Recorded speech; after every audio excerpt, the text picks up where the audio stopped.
You agreed to a set of hours and a salary, but then the evening meetings got added, and the weekends, and finally, family dinner time messages, none of which was part of the original deal. But how do you say no to extra work without feeling like you're putting your job at risk? Gave them my evenings, I gave them my nights. I call it ambition, I call it the fight. They never asked twice, I just kept saying yes. But somewhere in all of it, I lost what was left.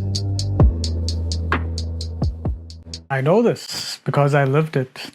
And there was a period in my life where I was the first one online and the last one to log off because I genuinely thought that's what good engineers do. What I didn't realize, I was training my mind to believe that my worth was measured in my availability. And by the time I noticed, I was exhausted. And even sleep couldn't fix it. Which is why in this video, I'm giving away 2 tools to fix this. The first one is an audit, so you can see exactly where the deal is being broken. And second are the exact phrases to fix it, without conflict and without burning bridges. All part of a full language system I made called the No Conflict Boundary Playbook. But first, let's talk about why this keeps happening to smart people like engineers who are so brilliant at the technical side but fail to handle this part of their lives. It's because nobody prepares them how to handle the social pressure that comes in this career. If the team works late, you work late. And if someone messages you at 10 p.m., you feel obliged to reply.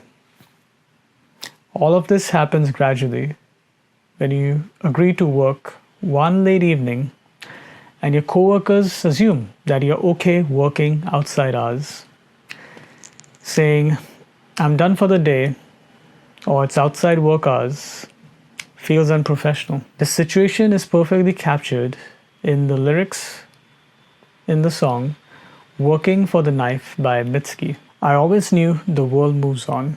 I just didn't know it would go without me.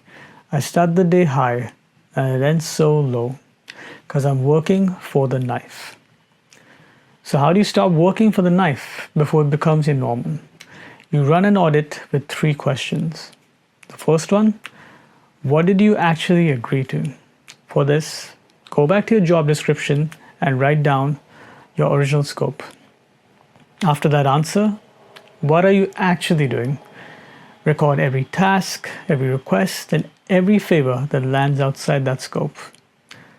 And finally, what's the gap?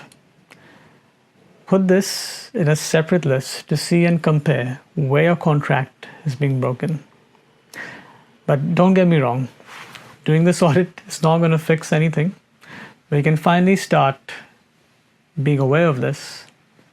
And you must ask the question now, what are you actually going to say without it feeling like a confrontation? That's where these 3 phrases come in. They are simple, professional, and conflict-free. The first one, I just want to make sure I'm prioritizing the right things. Can we align on what takes precedence this week? This one works when more keeps getting added to your plate. You're not saying no, but forcing a priority conversation. The second one, I can take that on. What would you like me to deprioritize to make room for it? This one works when a new request lands outside your scope.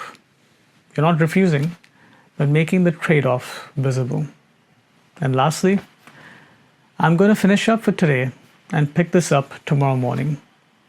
This one works when the pressure is just the culture. No explanation or apology required. So if you're struggling to set boundaries at work and don't know how, the No Conflict Boundary Playbook is in the description below.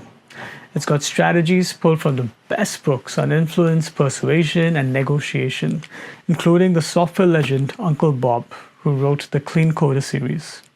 It's free, go grab it. I found the line between giving and gone. I learned that saying no is how you carry on. The deal was always fair, I just forgot the terms.